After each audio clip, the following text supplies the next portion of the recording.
Good morning दोस्तों, जय हिंद।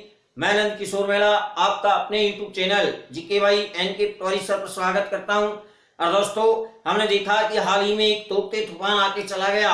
अब एक दूसरा तूफान आ रहा है, यास तूफान। तो ये चक्रवात समुद्र में क्यों आते हैं और कौन इनका नामकरण करता है, ये हमें देखना है। यह वेरी इंपॉर्टेंट टॉपिक है दोस्तों। आप भारत सरकार की कोई भी एग्जाम में जाएं या राजस्थान सरकार की आने वाली एग्जाम में आपसे चक्रवात का क्वेश्चन जरूर पूछा जाएगा, क्योंकि दोस्तों ये साल में 4 या 5 चक्रवात आते हैं। अरब सागर या बंगाल की खाड़ी में मुख्यतः साल में 4-5 चक्रवात आते हैं। मई और जून में आते हैं, और उसके बाद अक्टूबर नवंबर में आते हैं। अक्टूबर नवंबर में अधिकतर चक्रवात बंगाल की खाड़ी में आते हैं। दोस्तों ध्यान रखिएगा। तो हम बात कर रहे हैं चक्रवातों की। पहले आके जा चुका वो चक्रवात दोस्तों, ये हमारा गुजरात का तटीय भाग है।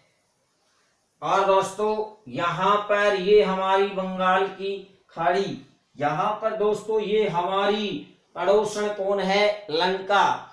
इधर हमारा एक पड़ोसी देश है मालदीव, समुद्री पड़ोसी देश मालदीव। ठीक है दोस्तों, मालदीव की राजधानी माले। अब हम बात कर रहे हैं, ये है कच्छ की खाड़ी और ये है खंबात की खाड़ी। तो दोस्तों यहां पर अगर हम बात करें तो इधर हमारा कौन सा सागर है, अरब सागर। और हाल ही में अरब सागर में एक चक्रवाती तूफान आया था, इस तट से टकराया था। मुंबई और गुजरात के तट से टकराने वाले उस तूफान का नाम क्या रखा गया था? उस तूफान का नाम था दोस्तों तोकते। तोकते, या इसका कई जगह आपने नाम तो काते पढ़ा होगा। तो दोस्तों ये तोकते जो तूफान था, इसका नाम रखा गया म्यांमार के द्वारा। किस देश ने रखा था? म्यांमार ने। और म्यांमार में ये नाम रखा गया एक छिपकली के नाम पर। वो छिपकली है शोर मचाने वाली, क्योंकि तोकते का मतलब म्यांमारी भाषा में क्या होता है? शोर मचाने वाली छिपकली। शोर मचाने वाली छिपकली आ गई, तोकते तोकते आ गई। ध्यान रखना, शोर मचाने वाली छिपकली। अब आ रहा है दोस्तों जो 25 या 26 मई को हमारे उड़ीसा और बंगाल के तटीय भागों से टकरा सकता है। उस तूफान की बात करें तो दोस्तों उस तूफान का नाम है यास। इस तूफान का नाम है यास। दोस्तों इस तूफान का नाम किस देश ने दिया है? ओमान ने दिया है। दोस्तों किस देश ने दिया? ओमान ने। और यास का मतलब होता है निराशा। यास का मतलब क्या होता है? निराशा। तो दोस्तों हम बात कर रहे हैं कि हमारे मई के महीने में एक तूफान अरब सागर में आया, जिसका नाम तोकते रखा, म्यांमार ने दिया।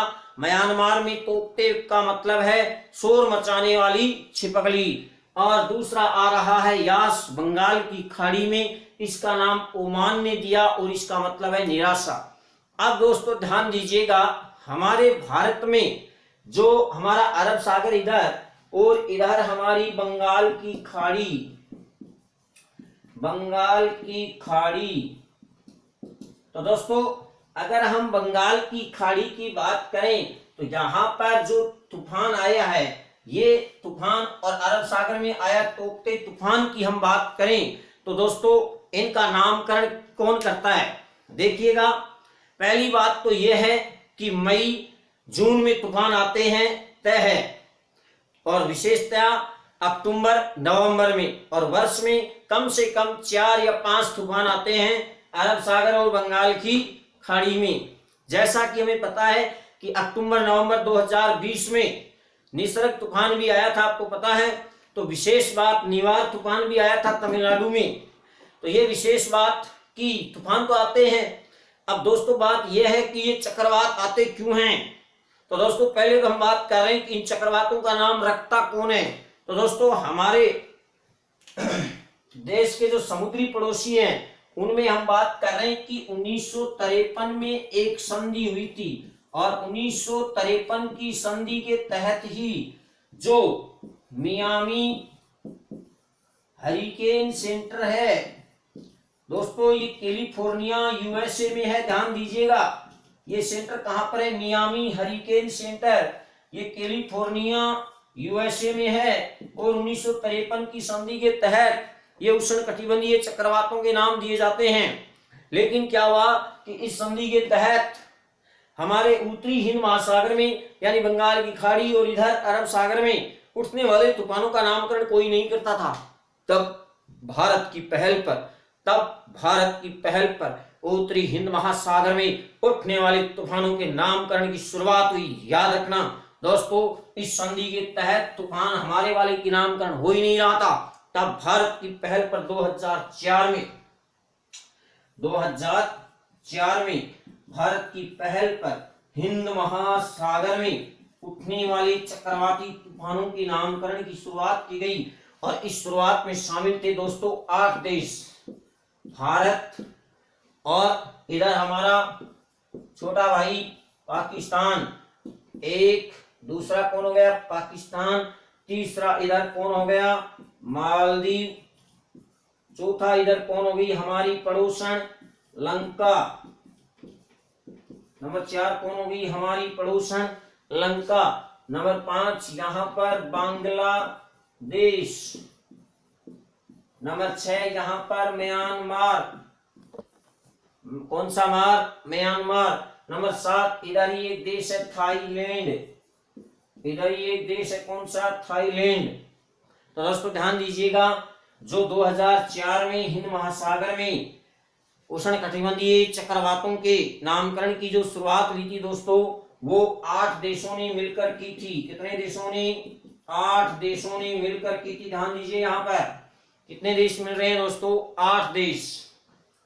पहला भारत 1, पाकिस्तान 2, मालदीव 3, श्रीलंका 4, बांग्लादेश 5, म्यांमार 6, थाईलैंड 7 और 8वां देश ओमान। 8वां देश यहाँ पर पाकिस्तान है दोस्तों, इधर पाकिस्तान के ईरान है और ईरान के इधर सऊदी अरब है और सऊदी अरब के यहीं पर एक देश है ओमान। तो ये 8 देशों ने मिलकर इसकी शुरुआत की थी दोस्तों। ध्यान दीजिएगा 2004 में इन 8 देशों ने मिलकर के इस चक्रवातों के नामकरण की शुरुआत की थी। इसमें मुख्यतः हमारे सभी पड़ोसी देश ही हैं भाई, हम हैं, हमारा पाकिस्तान और हमारे मालदीव, हमारी श्रीलंका, हमारा बांग्लादेश, बच गए 2 म्यांमार और थाईलैंड और एक ओमान। इतने 8 ही थे, ध्यान रखना। लेकिन वर्तमान में 13 देश हैं। अब ईरान भी आ गया, सऊदी अरब भी आ गया, संयुक्त अरब अमीरात भी आ गया, यमन भी आ गया। तो इस तरह से अब वर्तमान में 13 देश हैं जो मिल करके ये नामकरण कर रहे हैं और इनका जो ये नामकरण करने का सिस्टम है इसको कहा जाता है पीटीसी। इसको क्या कहा जाता है दोस्तों? पीटीसी। पीटीसी का मतलब क्या होता है दोस्तों? पैनल ऑन, पी का मतलब क्या हो गया? पैनल ऑन, और टी का मतलब हो गया ट्रॉपिकल। दोस्तों ट्रॉपिकल का मतलब क्या होता है? ट्रॉपिकल का मतलब होता है साइक्लोन, और ट्रॉपिकल जो है ये हो गया अपना पी का पैनल ऑन ट्रॉपिकल, और सी का हो गया साइक्लोन। तो ये है, ध्यान रखना भाई, पीटीसी। पीटीसी का मतलब क्या हो गया? Panel on tropical cyclone. ये हैं जो अपनी अल्फाबेट के अनुसार तूफानों का नामकरण की लिस्ट बनाते हैं और वो लिस्ट देते हैं मियामी हरिकेन सेंटर को, और उसके द्वारा आने वाले तूफानों की सूची जारी की जाती है। तो दोस्तों मेरे ख्याल से आपको ये बात समझ में आ गई कि आने वाला तूफान यास 25-26 मई को आएगा और वो कितना भयंकर होता है इसकी हम बात बाद में करेंगे। अभी आप एक बार फिर से सुनिएगा कि तूफान साल में 4 या 5 आते हैं, बंगाल की खाड़ी और अरब सागर में ये तय है। ध्यान रखें, मई जून में तूफान आए, कौन सा आ गया? तोकते आके चला गया। नाम किसने दिया? म्यांमार ने। म्यांमार में तोकते का मतलब क्या है? शोर मचाने वाली छिपकली। दूसरी बात ध्यान दें इधर, अब नाम कौन दे रहा है? ओमान। यास, यास का मतलब निराशा। और ध्यान दीजिए तूफान आएगा बंगाल की खाड़ी में और ये हमारे बंगाल ओडिशा के तटीय भागों में नुकसान पहुंचाएगा। अब इसके बाद हम बात कर रहे हैं कि ये जो नामकरण है इसकी शुरुआत हिंद महासागर में 2004 में हुई थी। भारत की पहल से 8 देशों ने की थी। ध्यान रखना 2004 में भारत की पहल से हिंद महासागर में 8 देशों ने की थी। वर्तमान में 13 देश हैं जो नामकरण कर रहे हैं। वो क्या है? PTC panel on tropical cyclone, यानी चक्रवात के आने वाले जो तूफान नामकरण का एक पैनल बना हुआ है, उसके ये 13 देश सदस्य हैं। दोस्तों अब हम बात कर रहे हैं कि विशेषतया जो चक्रवात होता है दोस्तों, इसमें एक चक्रवात की क्या होती है? आंख होती है। इसको कहते हैं चक्रवात की आंख। और इस आंख के चारों ओर दोस्तों चक्रवात के बादल होते हैं। इस तरह से सैटेलाइट से ये तस्वीरें ली जाती हैं, सैटेलाइट से, और जितनी इस आंख का व्यास होगा चक्रवात उतना ही भयानक होगा। जितना इस आंख का क्या होगा दोस्तों? व्यास। कई बार तो इस आंख के चारों ओर बादलों की दीवार बनी होती है, बादलों की चारों ओर तो होती है दीवार, और ये व्यास होता है लगभग 30 से 35 किलोमीटर। इसका मतलब ये नुकसान कम करेगा, और अगर ये 60 से 70 किलोमीटर हो जाए तो ये नुकसान अधिक करेगा। और कई बार जो भयंकर चक्रवाती तूफान आते हैं वो 100 किलोमीटर 150 किलोमीटर से भी अधिक उनकी आंख का व्यास होता है। दोस्तों ध्यान दीजिए, यहाँ पर आंख के व्यास के आधार पर ही ये अनुमान लगाया जाता है कि ये चक्रवात कितना नुकसानदायक होगा। ध्यान बात समझ में आ गई। अब विशेष बात, ये आंख बनी क्यों बनी? क्योंकि इसके चारों ओर घनघोर बादलों की दीवार हो गई, बीच में व्यास रह गया। और इसकी बात करें हम दोस्तों तो आप समझते हैं कि हमारे रेगिस्तान में भी जब हवा गर्म होती है तो गर्म होके हवा हल्की होती है, और हल्की होने के बाद हवा ऊपर उठती है। ध्यान दीजिए दोस्तों, हवा पहले क्या होती है? गर्म होके हवा क्या होती है? हल्की होने पर वो ऊपर उठ जाती है, और वो ऊपर उठने के बाद नीचे रिक्त स्थान रह जाता है। हमारे रेगिस्तान में उस रिक्त स्थान को भरने के लिए आसपास से ठंडी हवाएं दौड़ी चली जाती हैं, और भूंगुलिया भूत पैदा हो जाते हैं। वो कोई भूत नहीं होते हैं, वही भूंगुलिया भूत होते हैं दोस्तों। अब विशेष बात, ऐसे ही चक्रवात समुद्रों में भी बनते हैं। समुद्रों में भी गर्म वातावरण होता है समुद्र के, और गर्म वातावरण होता है तो वहां से हवा गर्म होती है और वो ऊपर उठ जाती है। अब ऊपर उठने के बाद समुद्रों में क्या होता है? वो ऊपर नमी धारण करके संघनन की प्रक्रिया से बादल बना लेती है, और नीचे जो रिक्त स्थान है उस रिक्त स्थान को भरने के लिए ऊपर से हवाएं वापस नीचे की ओर आने लगती हैं। इस तरह से समुद्र में चक्रवात उत्पन्न हो जाता है और एक भयंकर चक्रवात का रूप ले लेता है।